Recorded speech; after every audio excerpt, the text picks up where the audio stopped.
गरम हो जाता नहीं हमारा का कहता है तो हम हंसत नहीं और वो ताना गरम में गौनई गावत नहीं आ गरम में होके बैठलो रहत नहीं जाय जी हगिस पर के मऊ देखो हर बात के जवाब सुदर्शन भाई लेकिन बोले से पहले सोचो कि हम क्या कहते हैं ना तो हर बात के जवाब नचनिया पे कमेंट मत करो पर जान तनी के कमेंट करेला के जितना मौगा बढ़े बरद झगड़ा होई तो मौगी के अपना भेज दी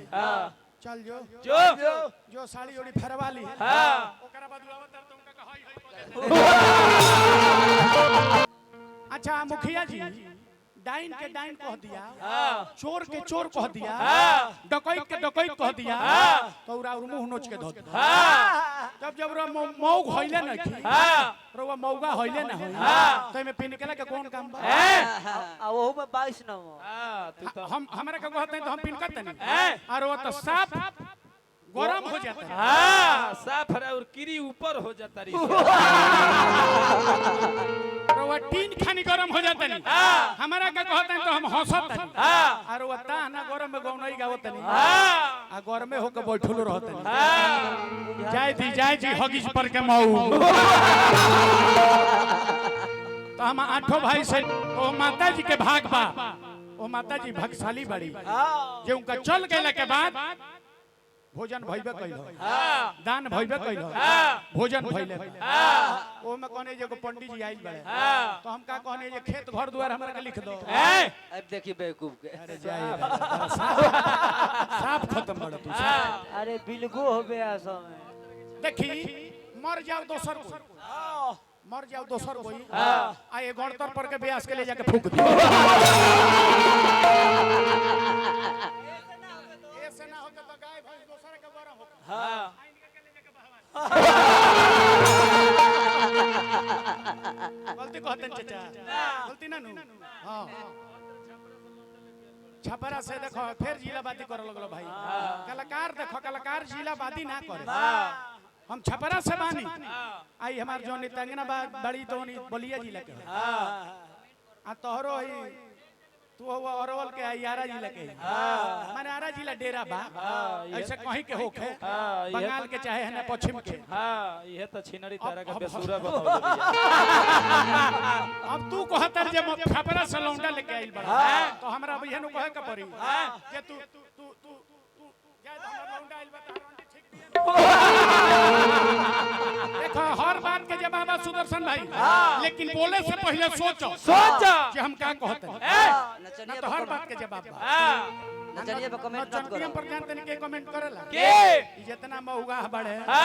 बरद झगड़ा होई तो मौगी के अपना भेज दी चल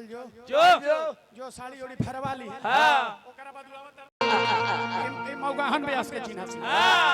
तो तनी गीत संगीत में लगल जा आठों भाई से निवेदन करब जे हम शुरू करतनी यही बीच में रोवा सब चले हां डायरेक्ट एगो निर्गुण गायब एकरा बाद कथा पर चलल जाए सामरिया रे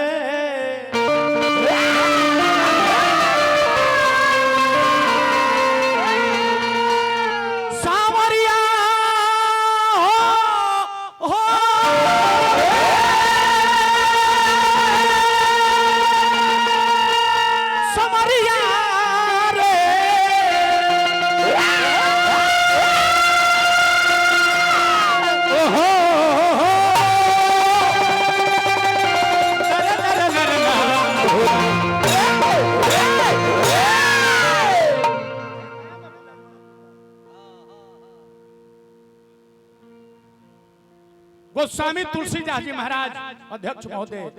मुखिया जी चल गए सरपंच साहब गोस्वामी तुलसी जी महाराज 2 बरिस 7 महीना 26 दिन में रामायण के रचना कोई और मैं बड़ी बढ़िया मार्गदर्शनी हमनी के तरनतार खाती अन्ना हमनी के टंगरे परमास होता नहीं कर बुद्धि खुले ओ में कुछ विद्वान के मत बा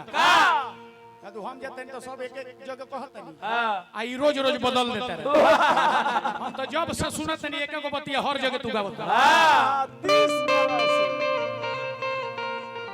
अरे रोहिया जो हदमेला अरे जो है सुधरा सना भागे नहीं होवे तारे के 3 साल से हम सुनत बदल दई कुली कुल बदल मार देवते नहीं बाकी ठीको लागेला कबो कबो कबो न ठीक लागेला बहुत तारे तुम न कहे के पड़ता ये रोज बदल देले रहिया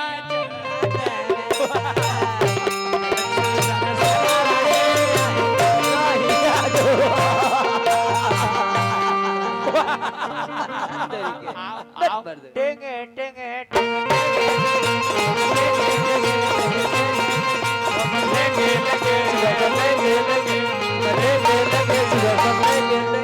सुदर्शन को लेंगे लेंगे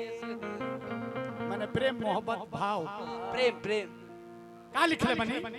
कि कल चूक केवल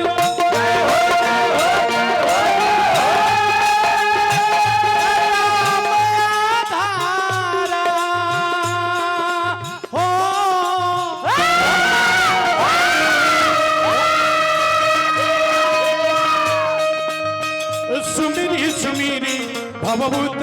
नहीं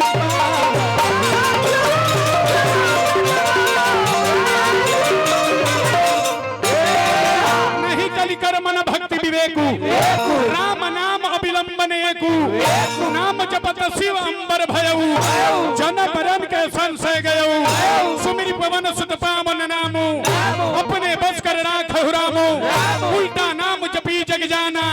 वाल्मीकि भय ब्रह्म समाना जो मुख राम नाम नहीं आवा सो मुख ब्रह्मा व्यर्थ व्यास के बानी का तू दिल में राखी टीका मत करी तार हालू जंदर का बा मुंह में राम राम बगल में छुड़ी आ पलकत पा के काटली मूड़ी राघोपति राघव माल लेके भागो जननी मगध सम्राट जहाँ गाछ न वृक्ष तहाँ लेड प्रधान ना भगला रहता हमारा जिलों में तो मगध सम्राट भई रहता बोल बड़ा ब्यास तू यहाँ गाछ न वृक्ष तहाँ लेड प्रधान आया है सजाएगा राजा रंग फकीर कोई सिंहासन चढ़ चली तो कोई बधी जाए कहे कबा सुदर्शन भाई तो फूल कहो बिंदु जी के पद हो रे मन 2 दिन का मेला रहेगा कायम ना जग का झमेला रहेगा किस काम का ऊंचा महल बनाएगा किस काम का लाखों का तोड़ा कमाएगा रथ हाथियों का झुंड किस काम आएगा जैसा तू आया है वैसा ही जाएगा तेरे सफर में सवारी के खातिर कंधों पर ठटरी का ठेला रहेगा रे मन ये 2 दिन का मेला कौन कहां तक जाता है मित्रों बंधु स्नान बिंदु पान तक परिवार के लोग चलेंगे तो केवल श्मशान तक अर्धांगिनी भी हक निभाएगी तो केवल मकान तक और बेटा भी हक निभाएगा तो केवल अग्नि दान तक इसी से तो आगे भजन ही है साथी भजन के बिना दिल अकेला रहेगा रे मन ये 2 दिन का मेला